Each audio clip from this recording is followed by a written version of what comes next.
TV நேயர்களுக்கு வணக்கம். தமிழகம் 234 தேர்தல் களத்தின் நாடி துடிப்பு 2026 நிகழ்ச்சிக்கு உங்களை வரவேற்கிறோம். தமிழகத்தில் இருக்கக்கூடிய ஒவ்வொரு சட்டமன்ற தொகுதியாக கள ஆய்வு செய்து அதன் தரவுகளை உங்கள் முன் வைக்கிறோம். அந்த வகையில் நாம் இன்று எடுத்திருக்கக்கூடிய சட்டமன்ற தொகுதி தருமபுரி மாவட்டத்தில் மொத்தம் 5 சட்டமன்ற தொகுதிகள் உள்ளன. பாலக்கோடு, பென்னாகரம், தருமபுரி, பாப்பிரெட்டிப்பட்டி, அரூர் ஆகிய 5 தொகுதிகள். அதில் இன்னைக்கு நம்ம தருமபுரி சட்டமன்ற தொகுதி எடுத்திருக்கோம். பாராளுமன்ற தொகுதியாக இருப்பதும் தருமபுரி தான் அப்படிங்கிறது எல்லோருக்கும் தெரியும்.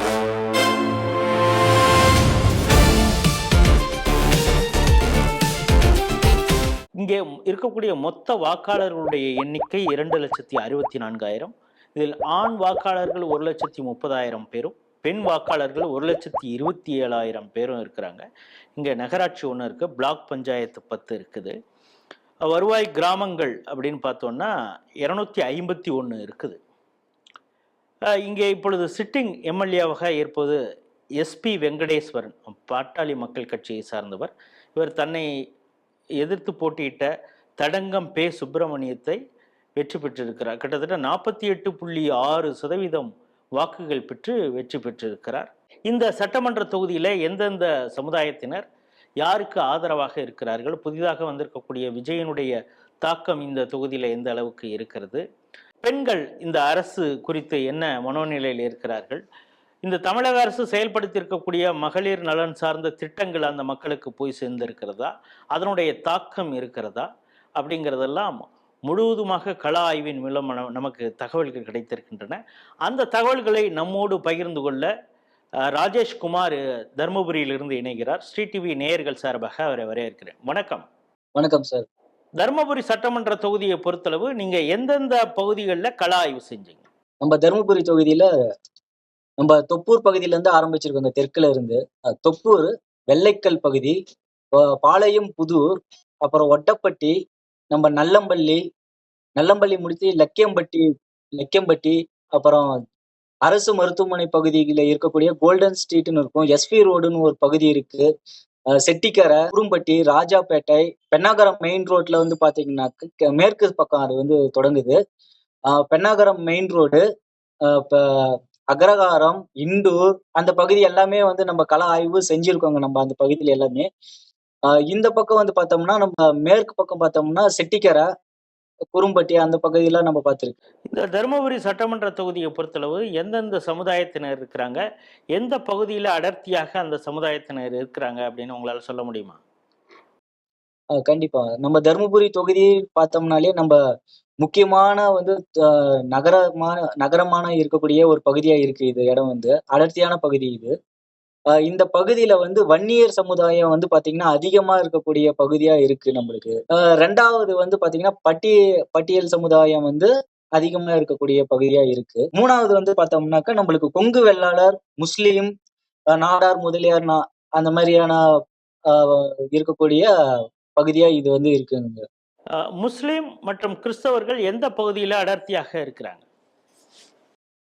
நம்ம முஸ்லீம் வந்து பாத்தீங்கன்னாக்கா நம்ம கோல்டன் ஸ்ட்ரீட் அந்த மாதிரியான பகுதிகளில் வந்து நம்ம அடர்த்தியா இருக்காங்க. வி ஜெட்டியலி அப்படின்ற ஒரு பகுதி இருக்கு நம்மளுக்கு. வி ஜெட்டியலி, தோக்கம்பட்டி, வெண்ணாம்பட்டி சைடு பக்கங்கள்ல இருக்கக்கூடிய பகுதியா இருக்கு. நம்மளுக்கு முக்கியமா வந்து பாத்தீங்கன்னா இந்த கோல்டன் ஸ்ட்ரீட்ல இருந்து நம்மளுக்கு வந்து அந்த அரசு மகளிர் பள்ளி இருக்கக்கூடிய பகுதிகளுக்கு எல்லாமே வந்து பார்த்தோம்னா நம்ம முஸ்லீம் சமுதாயம் வந்து அதிகமா இருக்காங்க. கிறிஸ்தவர்கள் எந்த பகுதியில் இருக்காங்க, அவங்களுடைய எண்ணிக்கை எந்த அளவுக்கு இருக்கும்?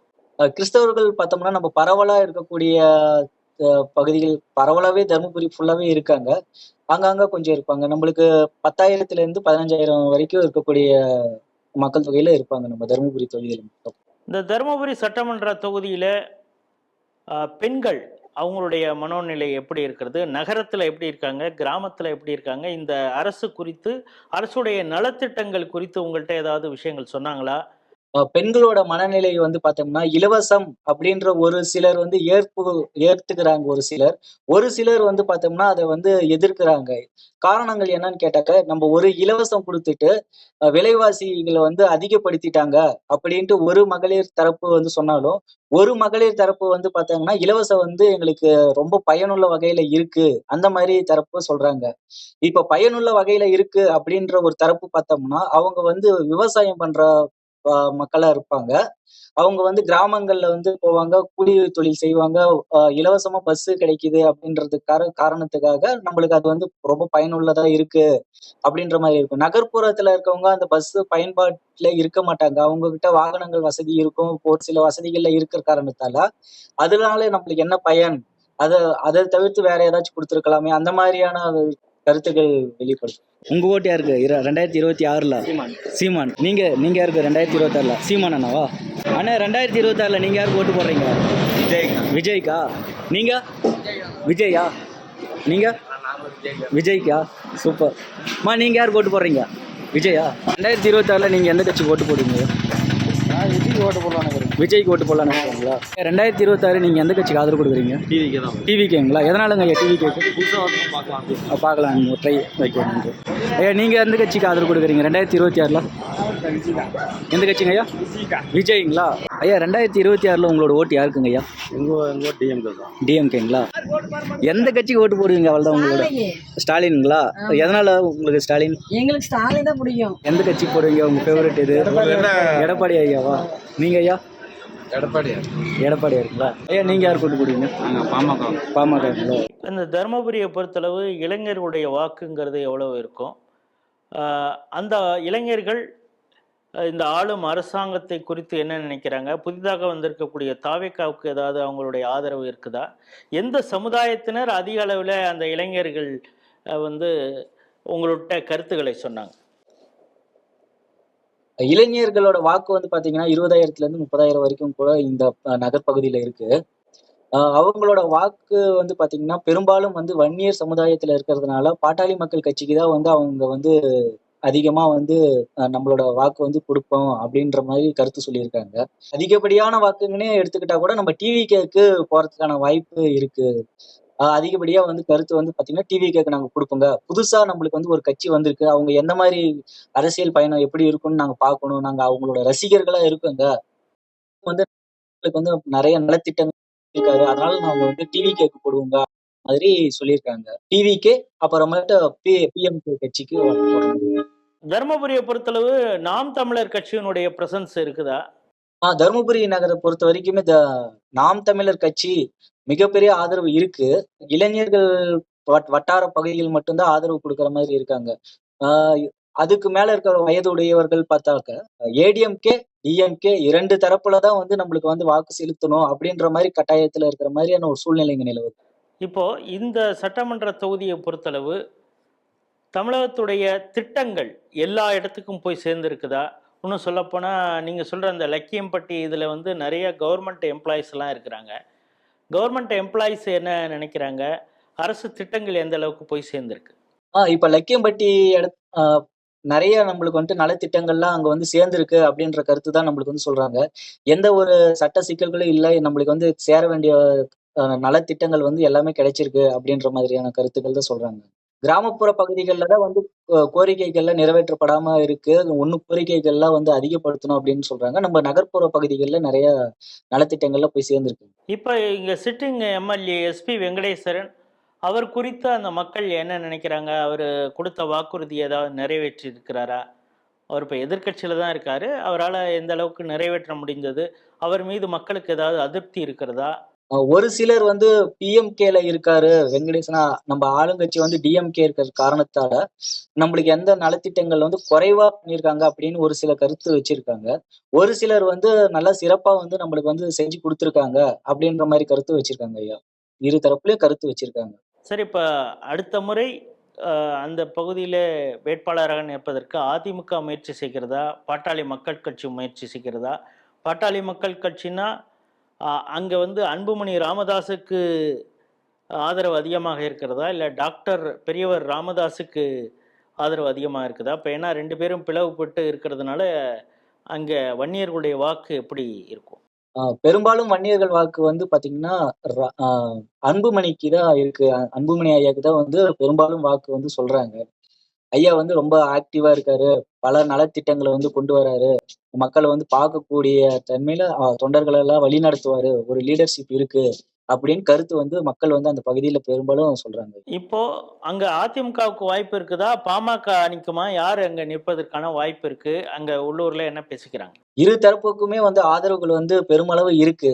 இருந்தாலும் வன்னியர் சமுதாயம் இங்க அதிகமா இருக்கிற காரணத்தால வந்து பாத்தீங்கன்னா பிஎம்கேக்கு வந்து ஆதரவு அதிகமா இருக்கு. இங்கே மத்திய அரசு திட்டங்கள் எந்த அளவுக்கு போய் சேர்ந்திருக்குது? நீங்க ஏதாவது கலை ஆய்வுல போய் ஆவாஸ் யோஜனா பயனாளிகளை போய் சந்திச்சிங்களா? இல்ல வந்து ஜல்ஜீவன் திட்டத்துடைய பயனாளிகள் யாராவது இருந்தாங்கன்னா அவங்கள சந்திச்சிருக்கீங்களா? இந்தந்த திட்டங்கள் எல்லாம் மத்திய அரசுடைய திட்டங்கள் தான் அப்படின்னு அவங்களுக்கு போய் சேர்ந்திருக்கிறதா? மத்திய அரசோட திட்டங்கள் வந்து பல வகையில வந்து இந்த பகுதிகள வந்து பயன்படுத்தியிருக்காங்க.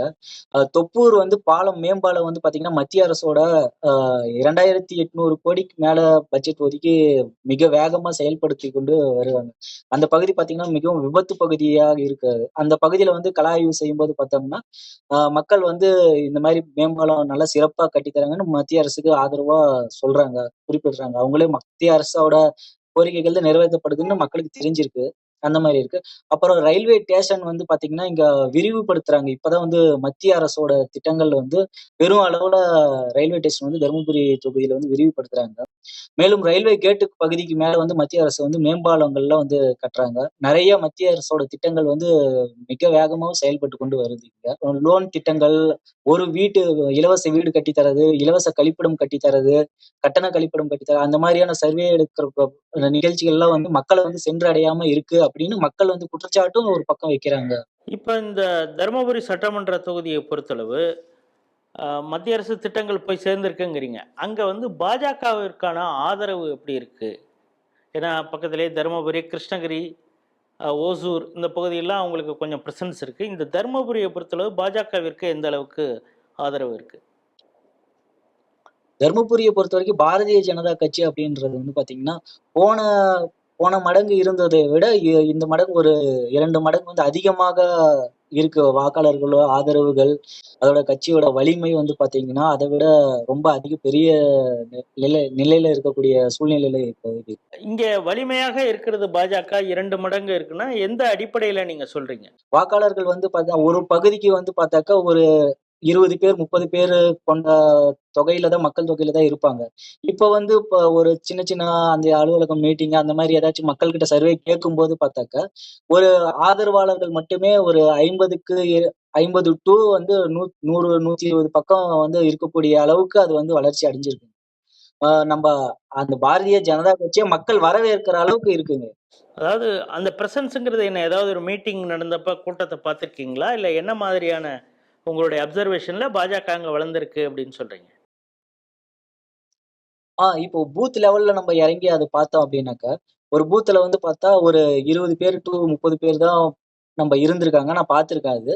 இப்ப வந்து பார்த்தா அதே பூத்ல வந்து பார்த்தாக்கா, ஒரு குறைஞ்சது பார்த்தீங்கன்னா 70லேருந்து 80லேருந்து ஒரு 100, 150 பக்கம் வந்து மக்கள் வந்து ஒரு பாரதிய ஜனதா கட்சிக்கு ஆதரவா வந்து அந்த இடத்துல வந்து நிக்கக்கூடிய சூழ்நிலையில இப்ப இருக்காங்க. இப்ப தமிழக அரசுடைய முக்கியமான திட்டம்னு சொல்றது மகளிர் உரிமை தொகை, விடியல் பேருந்து பயணம் இதெல்லாம் சொல்றாங்க. இது எந்த அளவுக்கு மக்களை போய் சேர்ந்திருக்கிறது? இப்ப ரூ. 5000 மகளிர் உரிமை தொகை போட்டாங்க. ஓஏபி பென்ஷன் அது வந்து அடாக் அமௌண்ட்டாக ஒரு 2000 போட்டாங்க. இந்த பணம் அவங்களுக்கு போய் சேர்ந்துருக்குங்கிறப்ப அந்த மக்கள் எப்படி அதை பார்க்குறாங்க? இந்த சலுகைகள்லாம் வந்து மக்கள் வந்து மக்களோட வரி பணத்துல தான் இது எல்லாமே நடக்குது. இதனால நம்மளுக்கு எந்த பயனும் இல்ல அப்படின்னு சொல்ற ஒரு சார்பு மக்களும் இருக்காங்க. அந்த சார்பு மக்கள் எங்க? நகரத்திலயா? கிராமத்திலயா? நகரத்திலேயே 2 தரப்புகளும் இருக்கு. நகரத்திலேயே ஓரளவுக்கு மாத வருமானம் வந்து 30,000 தாண்டினவங்க வந்து சொல்லக்கூடிய கருத்து என்னன்னாக்கா, நம்மளுக்கு இந்த 1000, 5000 வச்சு நம்ம என்ன பண்ண போறோங்க? இந்த மக்களோட வரி பணத்த எடுத்து நம்ம இந்த மாரி வேஸ்ட் பண்ணாம, மக்களுக்கு ஒரு சில இடத்துல நலத்திட்டங்கள் செஞ்சு குடுக்கலாமே! அப்படின்ற கருத்த வந்து முன்னாடி வந்து வைக்கிறாங்க. மாதம் 10,000க்கு குறைவாக இருக்கக்கூடிய மக்கள் வாக்காளர்கள் வந்து இந்த தொகை எங்களுக்கு ஏதோ ஒரு வகையில வந்து உதவியா இருக்கு. அப்படின்ற சொல்ற கருத்துக்களும் இருக்காங்க. நான் நாங்க யாருமே எங்களுக்கு நல்லதே பண்ண மாட்டேங்கிறாங்க. நாங்க யாருக்கு போடுறதுனே இப்போ தெரியல. புதுசா ஒரு கட்சி வந்திருக்குங்களே, டிவிக்கே வந்திருக்கு, அதை பத்தி அதை பத்தி எல்லாமே வந்து அவங்கவுங்க கொள்ளையடிக்கிறத பத்தி தான் பேசுறாங்க. நாங்க மட்டும் என்ன சொல்ல முடியும்? உங்களோட ஓட்டு டிவி கேக்கா? இது பாதுகாப்பு கிடைக்கட்டும், கஞ்சா ஒழியட்டும். யாரு போய் இது பண்றாங்க? ஒண்ணுமே இல்லையே. இல்ல அதிகமா கஞ்சா தானே இருக்கு. கஞ்சாவை ஒழிக்கணும்னா இதுக்கு வாட்ச் மாட்டோம் பாப்போம். இப்போ அந்த தருமபுரியை பொறுத்தளவு எந்த மாத வருமானம், நீங்கள் 30,000 சொல்கிறீங்க, 10,000 சொல்கிறீங்க, எந்த அளவீடில் இருக்கக்கூடிய அந்த வருமான உச்சவரம்பு இருக்கக்கூடிய யார் வந்து அதிகமாக இருக்கிறாங்க? இங்க வந்து சிறு தொழில்கள்லாம் நிறைய இருக்கு இல்லைங்களா? இந்த சின்ன சின்ன தள்ளுவண்டியில வியாபாரம் பண்ணக்கூடிய மக்கள், ஒரு கடைக்கு ஷாப்புக்கு வேலைக்கு போறவங்க, 100 நாள் வேலை திட்டம் இருக்கக்கூடியவங்க, கார்மெண்ட்ஸ் வேலைக்கு போறவங்க, இந்த மாதிரி சிறு தொழில் செய்யறவங்க கிட்ட கூலி தொழிலாளியா போறவங்களுக்கு வந்து பாத்தீங்கன்னா மாதம் வந்து 12,000 இருந்து 10,000 வரைக்கும் தான் வரக்கூடியதா இருப்பாங்க. அவங்க வந்து இலவச ரூ. 1,000 ரூ. 5,000 இருக்கக்கூடியதை ஏத்துக்கிறாங்க. நம்ம மேலும் இங்க வந்து பாத்தீங்கன்னா அரசு தொழிலாளர்கள் நிறைய பேர் இருக்காங்க. அவங்கள மாதிரி இருக்கக்கூடிய வாக்காளர்கள் வந்து பார்த்தோம்னா நம்ம இலவசமே வேணாம் அப்படின்ற மாதிரி கருத்து வந்து வெளிப்படையா சொல்றாங்க. இப்போ தருமபுரியை பொறுத்தளவு நீங்கள் பல சமுதாயங்கள் சொன்னீங்க. கவுண்டர் இருக்காங்க, பட்டியல் சமூகத்தை சார்ந்தவர்கள் இருக்காங்க, வன்னியர்கள் இருக்காங்கன்னு. ஒவ்வொரு ஜாதியிலேருந்தும் எந்த கட்சிக்கு ஆதரவான மனநிலையில் இருக்கிறாங்க? இப்ப வன்னியர் சமுதாயம் வந்து பாத்தீங்கன்னா பிஎம்கே கட்சிக்கு ஆதரவு கொடுக்குறாங்க. நம்ம கிறிஸ்டியன்ஸ் அந்த மாதிரி சமுதாயம் இருக்கவங்க வந்து நம்ம டிவிகே, பட்டியலின சமுதாயம் வந்து பாத்தீங்கன்னா டிவிகேக்கு பெருமளவு ஆதரவு வந்து கொடுத்துன்னு இருக்காங்க. ஏடிஎம்கே, டிஎம்கே வந்து பார்த்தோம்னா நம்ம காலங்காலமா நம்ம வந்து இந்த கட்சிக்கு தான் நம்ம வந்து வாக்கு போடுறோங்க, ஓட்டு வந்து நம்ம ஆதரவு கொடுக்குறோங்க, அதனால நம்ம அந்த கட்சிக்கு ஆதரவு கொடுக்கலாம் அப்படின்ற மாதிரி மனநிலையில். இப்போ அந்த பட்டியல் சமூகத்தில் பெருமளவு வந்து தாவேக்காவுக்கு போகிறாங்க அப்படிங்கிறீங்க. தருமபுரியை பொறுத்தளவு நிறைய விசிகாவுக்கும் ஆதரவு உண்டு. அந்த ஓட்டு எந்த சதவீதம் அளவிற்கு தாவேக்காவுக்கு போகிறது மாதிரி இருக்கு? விசிகேக்கு இருக்கக்கூடிய பங்கீடுல தாவேக்காவுக்கு வந்து பாத்தீங்கன்னா 30% அதுல இருந்து இந்த வாக்கு வங்கிக்கு போற மாதிரி இருக்கு. அது இல்லாம எல்லா மற்ற கட்சிகள்ல இருந்தும் இளைஞர்களும் பெண்களும் வந்து அந்த டிவிகே கட்சிக்கு போறதுக்கான வாக்கு வங்கி இங்க அதிகமா இருக்கு. பெருமளவு பாதிப்புன்னு வந்து பாத்தீங்கன்னா டிவிகேக்கு ஆதரவு கொடுக்கறதுனால விசிகேக்கு வாக்கு வங்கி கொஞ்சம் சற்று கம்மியா இருக்கு அப்படின்னு சொல்லலாம். இந்த தருமபுரி சட்டமன்ற தொகுதியை பொறுத்தளவு முதற்கட்ட கள ஆய்வு செஞ்சுருக்கீங்க.